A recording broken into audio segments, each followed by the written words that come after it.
All right, so now that we've kind of talked about these literary conventions and putting Nimrod in his right time period, there's a whole other element here where now you have to try to identify a biblical figure historically. So where do you even start when you want to identify a biblical figure historically? And specifically in our case today, where do you start with Nimrod when you're trying to identify him historically?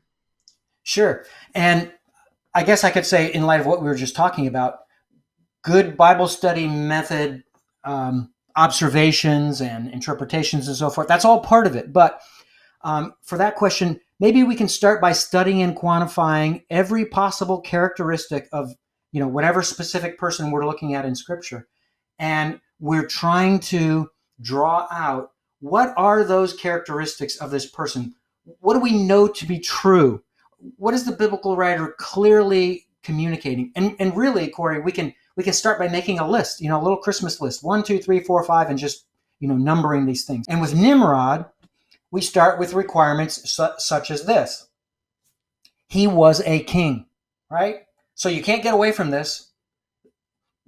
It's a requirement. He was a king. Why? Because the text itself says that his kingdom began in a certain place. So if there is to be a kingdom, there has to be a king. Second thing, his kingdom had to be a massive empire. Why? Because he controlled powerful cities in both Sumer, which is southern Mesopotamia. The Bible knows it as the land of Shinar, if you're just going to transliterate from Hebrew into English. Then he later expanded to the north into Assyria. And Assyria is a vast land of its own. And it gives representative cities of each land that he conquered. And that being true, I think it's a very fair statement to make that he didn't just capture or control 3 cities of Sumer, of southern Mesopotamia, and 4 cities of Assyria. These are just the tip of the iceberg. It wants to, Moses wants to quickly draw your attention to several important centers that Nimrod conquered, and then probably, you would assume that he built up and made a part of his subsequent kingdom. So that's very important.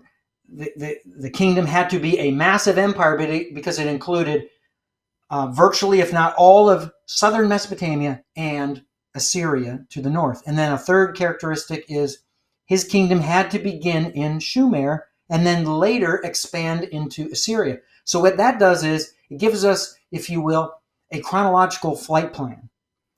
It had to start in southern Mesopotamia, his kingdom, and it had to include, not be limited to necessarily, but include Assyria to the north. So that limits a lot of kings and crosses a lot of candidates off the list of possible figures that could connect with biblical Nimrod, because not many kings actually are empire builders. There aren't that many.